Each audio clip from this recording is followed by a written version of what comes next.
You're listening to The Rough Draft, a not so average personal development podcast for purpose driven women ready to rewrite their story. It's a show about evolution, changing narratives, and rewriting our life's rough drafts. I interview some of the world's top female leaders in business, energetics, love, relationships, money, and personal power about their humble beginnings and shifts that got them here. I'm your host, Sabrina Greer, writer, speaker, book publisher, serial entrepreneur, and mentor to women in life and business. Let's rewrite.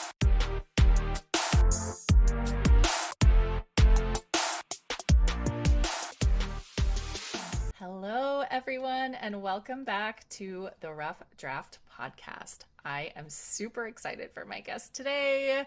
I have Amanda O'Reilly, who is the founder of Worthy Wands and the author of You Are the Anchor, which is out today. It's a transformational book for the woman who became everyone's safe place while forgetting how to be her own. She is the creator of the Anchor Method, a framework for nervous system regulation, self-leadership, and embodied remembrance that helps women stop abandoning themselves in the name of strength, service, and survival. With a background in psychology, neuroscience, NLP, nervous system regulation, rapid transformational therapy, and somatic healing, Amanda's work bridges science, identity, and emotional healing.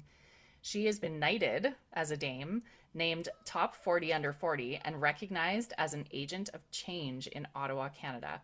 What began as Amanda's personal unraveling became a movement. Through Worthy Wands, she created physical anchors and daily rituals that have supported more than 30,000 women worldwide in returning to themselves. Her message is simple, but life-changing. You are the anchor. Amanda now works with women through mentorship, masterclasses, speaking, and writing, helping them build lives that feel as good as they look. She splits her time between Canada and Florida with her family, continuing to live and teach the work she writes about. I'm so excited to have you here and really just talk about not just the book, but you and how you came into this work and what is the work that you're doing. And I just can't wait. So why don't you share with us the non-bio Amanda? Tell us a bit more about you as a person. Well, who am I as a person? I'm a founder of Worthy Ones, and I'm a mother. And I think first and foremost, I'm a human being that goes through all the things like everyone else. And I think that's really how this book came to be. I think it's really interesting that growing up, we're taught to anchor outside of ourselves, whether it's anchor to God, anchor to faith, anchor to achievement, or you anchor validation, whatever it is, you're always seeking outside of yourself. And when that's the case, which very much was in my case, life does what life does. And if we're anchored to something outside of us, and that something outside of us is always moving, then our peace is also always in flux, is always in motion. And I think that's the problem with having external anchors. They move. And so people leave, marriages break up, businesses change, children leave, relationships end, life shifts. And so when we're always at the mercy of that, if our peace basically depends on what moves or what stays, it's like then our peace is always moving too. And so that's the entire message of this book, that you are the anchor. Not because life becomes easier, but because your safety was never supposed to live outside of you.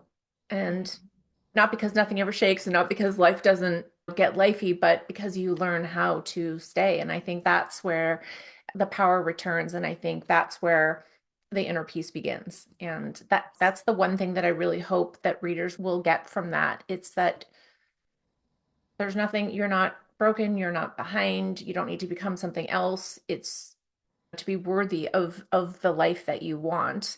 It's to learn to anchor into your own self, your own truth, and really to come back to center, and it's not an after you heal, after you achieve, after you it's not it's not a when then game, which I think a lot of people are caught up playing the when then game in life. Like after we prove that we're enough, after we succeeded enough, after everyone is okay, after everyone has grown, after everyone has left. And it's like, but peace does not arrive at the end of performance. It Yeah.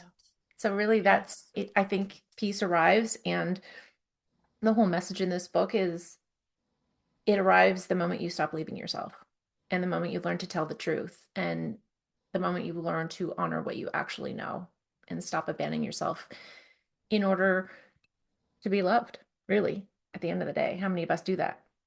Oh, yes. I think all of us do that, at least at some point. Yeah.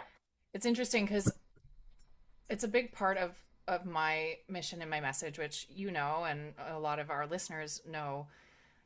When I launched the charity, it was, and I only realized it recently and started having language for it, it was to create a space for girls so that it was a safe place for them to tell their stories and grow without this whole deprogramming and unlearning. The fact that unlearning is a word in our vocabulary now, that we have to unlearn things, is Yeah. wild. So it was about bridging the gap. And I think your book does a really great job of doing that. It's like, why do we have to spend so much time in our 20s, 30s, 40s, 50s deprogramming what the first 20 years of our lives created?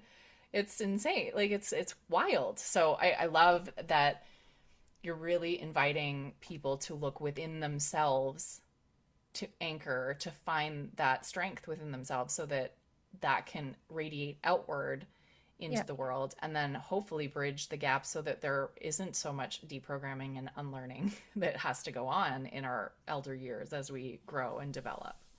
Yeah, because I think the message and the narrative for a lot of high achieving women is that success will make you feel dot dot, Yeah. right? So once I have the business, the marriage, the motherhood, the ring, the house, the cars, the whatever it is, then I will feel.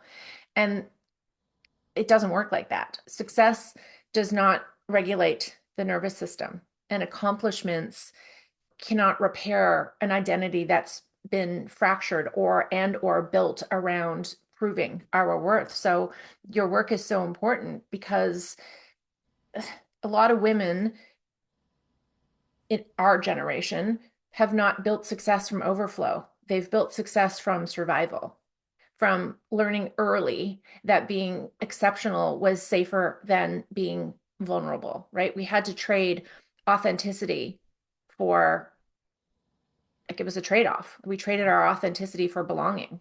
And that we felt that being needed was safer and was a safer option than being honest.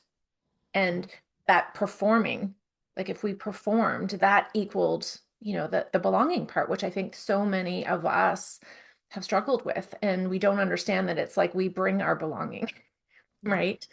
And so we function, we overfunction, and Yes. we become hyper capable, and we become impressive, and we are rowing into everybody else's storm. And I call this, in the book, I call this being a lifeboat.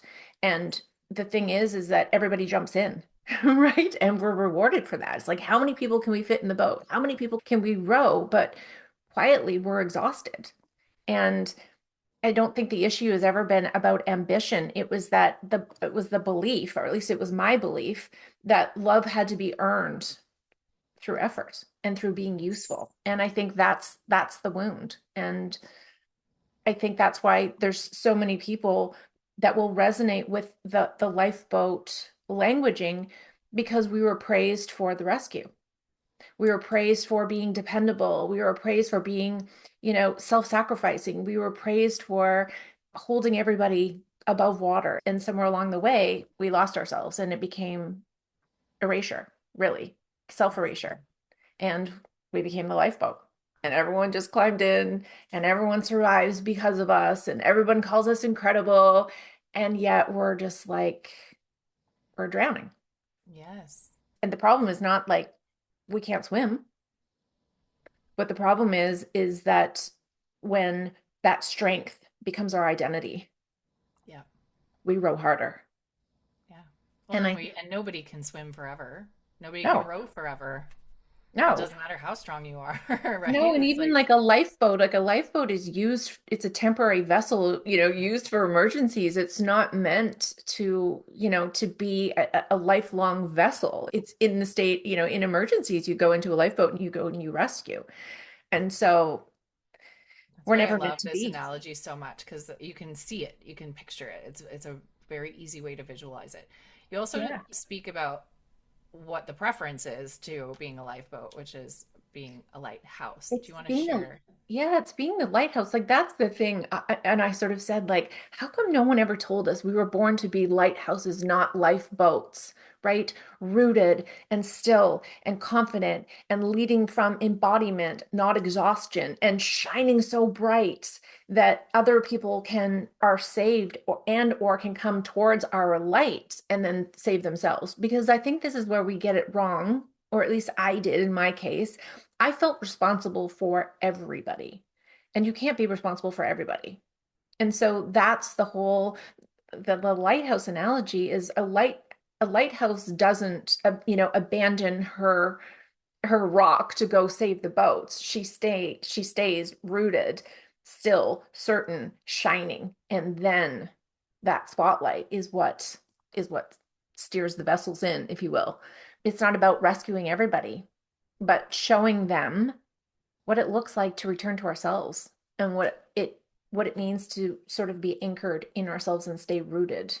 And when we can do that, I think that changes everything. And then it's like we go first. And then we are a permission slip for so many other people.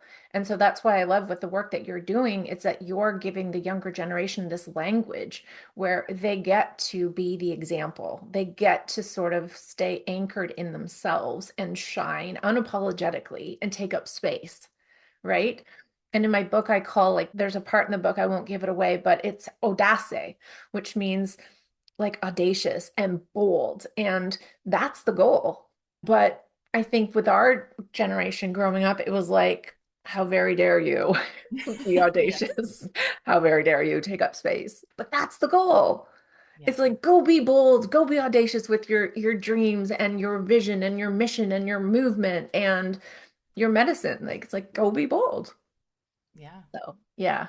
Well, and it's so interesting because I know we have similar paths. Like we both studied psychology on multiple different timelines and frames and frameworks and modalities, and we've worked with some pretty high level mentors in that space. And so I feel very connected to your work, and I know you're, but like we're this figure eight, right? Like you're connected to what I'm doing for the younger generation because I wish somebody had introduced me to personal development work from a different lens, not talk therapy or psychotherapy, which I have my experiences with as well.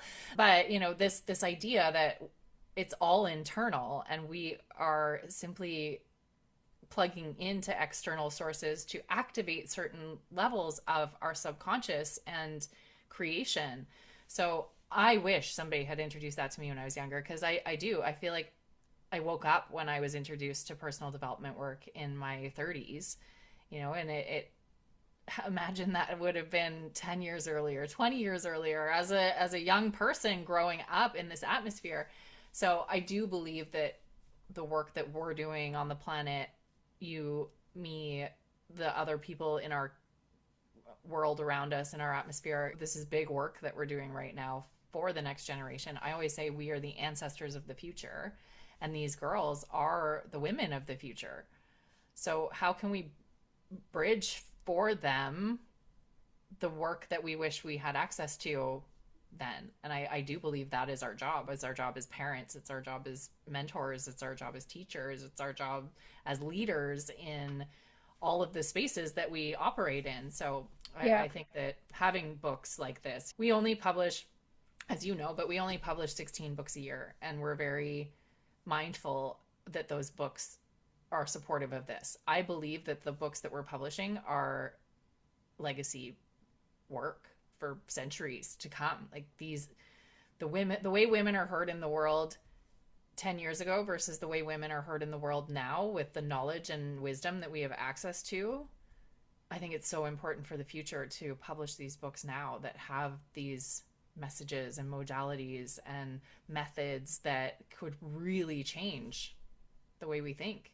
Yeah, and I think it's to give a new language that is non-shaming and non-judgmental. It's in a way that it personal development, I think, got a little sideways for a little while because people, or even going to therapy, because people thought, well, that there's something wrong with me.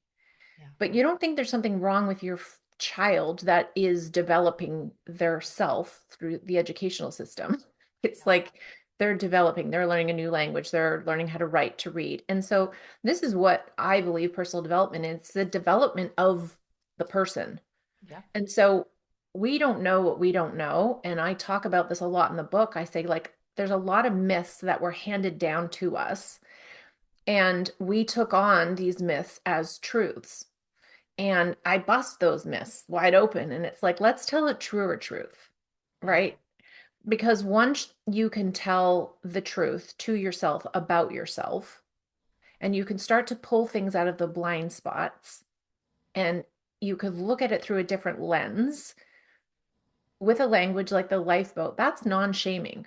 Could Yeah. you imagine being able to say to your girlfriend, like, that's over functioning, you're just like, girl, you're in lifeboat energy. Like, you could have a little giggle, you could have a laugh, and it's not like, oh, you're overperforming and you're doing this and you're giving it. It's like, that's shaming. And this is just like, oh, okay. Or even just put down the oars. Girl, you got the oars in your hands, like, put the Yeah. oars down. That is really like, it's lighthearted, but it's transformative. And I really feel that that's what this book will give people is a language that they might have otherwise not had. And it's like, oh gosh, that. Or I talk about certain parts of the mind and the brain, and I call it like the security team and the CEO, and really help you understand that when you're dysregulated, there's nothing wrong with you. It's just like the Wi-Fi is disconnected. The router's still there, but it's the security team has rushed in to protect you because that's what it does. So I really try to break it down where it simplifies to give people a language and an understanding. They're like, oh, you know, and you could say it to your spouse. It's like, okay, there's the security team is in, the CEOs is not online. Yeah. And so I really had a lot of fun sort of trying to come up, and that's the way I like to teach, because I like to go under, attack the subconscious mind from a different angle where something will stand out. Because otherwise, we think 60,000 thoughts a day. Unless something stands out in a way that is unique, everything gets just smooshed together and everything just, it doesn't really penetrate. So I'm really excited for people to get their hands on this book and really to dive in. And this is a book that I'm inviting people to sit with. You know, you invited me to do Audible, and I did say not yet, because I think the first wave of this was really intentional, and I want people to sit with this. This isn't the kind of book that you can put on when you're folding laundry and is playing in the Yes. background. This is something that is really going to ask you to tell a truer truth, Yeah. and I'm really excited for that. And I do want to mention, like, I love the way you simplify without like sanitizing. It makes it, I don't, the word simple sometimes has a negative connotation. It's like, oh, that's simple. Like, it's not that kind of simple, but you've simplified it in a way that makes it accessible. So it's not homework. It doesn't feel hard. It doesn't feel like you can't achieve the goal of simply getting through it. You know, that was some books, it's like, oh, there's work involved. I'm Yeah. intimidated by the work, so I don't want to do homework. I was done with homework when I was done with school, and it's not that kind of homework. It really is transformational. It's transformation simplified, is how I would put it. And I think it's a mirror more than Yeah. anything, because I go first and I share my story very vulnerably. And through the way that I believe I share the story is I allow the readers to see themselves in Yeah. the story. So it gets to be the sort of the mirror. And Absolutely. what I love about, the method itself is we have similar backgrounds, but most healing work addresses one layer at a time, right? It's like the mind, the body, the behavior. Therapy teaches understanding, meditation teaches observation, self-help teaches behavioral changes, and somatic work teaches feeling. And each offer something very real and very valuable. But what I feel they miss is understanding that without the regulation, you keep spinning Yeah. and the wisdom never lands. And you can have all the observation in the world, but observation alone just keeps you witnessing it instead of living inside of it, right? Yeah. And so the anchor method really integrates all the parts at once, and it moves you through the 6 dimensions of transformation in sequence. So they all are there as opposed to just one. So this is why sometimes talk therapy, I know for me, it didn't land because she sat there with like a notepad and was like, tell me what you're feeling. And I was like, well, if I could do that, then I wouldn't like Yeah. I wouldn't need you. So it was really this is all of it. It's sort of the cognitive, it's the psychological, it's the behavioral, it's the relational, it's the energetic. And then at the end of it all, because we are spiritual beings having a human experience, there's the spiritual component in there as well, which is like the last pillar of remembrance. And I really think that that's what this book is. It's not telling you to become somebody else, it's reminding you who you are. And that is why I called it You Are the Anchor, So good. because that's who you are, right? You are So, that so touch point. Yeah. it's a very goosebumpy book. So Yeah. it's there's lots of those moments, and I do love how through sharing your personal story, it helps the reader connect to that part of themselves. I love how you said it's a mirror because I'm all about the mirrors. That being said, Yeah. your personal story, I think if I didn't ask, my listeners would freak out. So the whole knighted as a dame. Do you care to share? And I know there's a bit of it in the book, but do you care to share just what that is, what that means, how that came to be? So I had a very different life. I had a very high functioning life prior to the one that I'm currently living. And I owned a very successful high-end lifestyle management company. I owned a wedding chapel. I owned an event venue. And I did a lot of philanthropical work, a lot of give back. And the knighting really was being recognized for a lot of my efforts and my achievement in my community and in my business and my philanthropic endeavors. And so, yeah, I was knighted. It was a 4 hour ceremony with swords on both shoulders, the whole 9 yards. It was a wild experience. Like in a sea of knights, there was a dame, and it was me. So there was all these men, that were older, gray-haired men. And the picture is actually quite funny because it's like in a sea of knights, there's me. And yeah, so it's a really it's something. Like Yeah, it was so it was cool. something. Like you were trumpeted in and it was yeah, Wow. it was pretty surreal. A Oh, I very love proud that. And moment. there's so Yeah. many of these like little snippets into the behind the scenes of your life in the book. So I think definitely grab your copy because you want to Yeah. learn this story, but there's also so much in this book for you as a reader. I couldn't put it down. I obviously got the first round before it was polished and edited, and even then it was like mind blowing, life changing. It's so good. It's so good. And I'm Thank you. so honored to have been able to work with you through this process to bring this book baby to life, to birth this into the world. And I know it's just the beginning for you. It's just the beginning. There's so much to grow and evolve from this very place. So tell us where our readers can find you if they want to deepen this Yeah. work and I'm continue most the active. journey. I'm most active on social media on Instagram. So I think you'll put I my will, yeah. my handles. Yeah, I'm most active there. And I also want to say this to the readers, like the people that are intrigued with the book. I did something really special because it doesn't end on the last page. And I really put my therapist hat on. I really wanted you to feel held as I'm awakening all these things in you. So when you have the QR code, you can scan the QR code and you will go. There's a whole other level that is all included in the journey.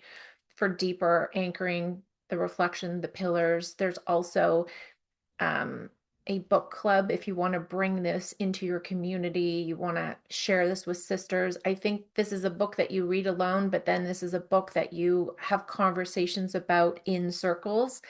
And there are facilitator notes that it's 45 pages. It really, you don't have to think about it. I tell you how to open, how to close. And so I really just I want people to really anchor into the truth that there is nothing, absolutely nothing wrong with you. You just have been unanchored. And that is something that together through this book, through this work that we can fix. And not that you need fixing, but it's just it's like when you feel anchored, you feel steady in yourself and the world can rock all around you, but you are the calm. You become the rooted lighthouse. So yeah, social media is the best place to find us. The book social media also is alive, and I really hope it will be a place that we will share as the book begins to ripple and as it begins to do what it's going to do. I really think that there's going to be some beautiful discussions that will be happening over there. So I'd love to welcome anybody there. Amazing. I can't wait. Thank you so much for being here Thank and you. And for putting before we this work into go, the world. I want to thank you and your team. Thank you very much. Thank you to your team. Your team has been extraordinary to work with. I really loved working with each and every one of them. They were all different. And Michelle, this is shout out to Michelle. She really brought the vision of the cover to life. I think I'm going to get it framed, honestly, because I love it that much. And yeah, just thank you. You've got a stellar team, and it's really been it's been an experience. It's been something. So Well, I appreciate thank that you. so much. And we do put a lot of love and care into our book babies. You know, it's so much more. It's a big responsibility when you know this is for centuries of legacy work to come. It's not just a quick and AI written, published in 5 seconds Yeah, book. These are meaningful, deep, yeah. personal, powerful codes for humanity, and it's yeah, we don't take this work lightly. So thank you for acknowledging that. I will definitely tag the team on all of this as well, and I absolutely think you should frame it. It is a beautiful, beautiful cover, as you will see when you get your copy, because it is amazing. And I'm just so thank you also for putting this work into the world. It takes a lot of courage. People don't see what goes on behind the scenes in Yeah. the process of creation.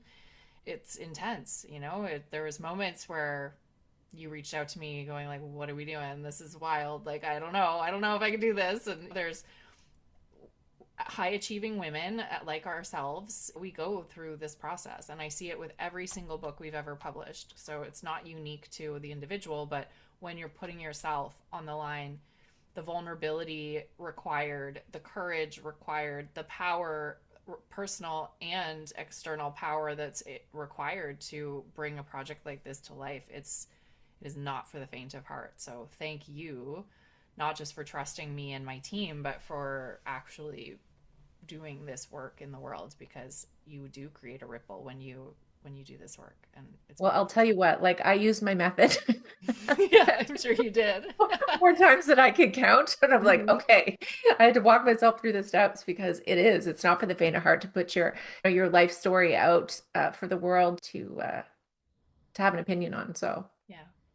Well, but I thank you. remain anchored. Yes, as we go through the rest of this process, we will anchor. Thank you for being Thank you. here, and thank you all for tuning in. Until next time.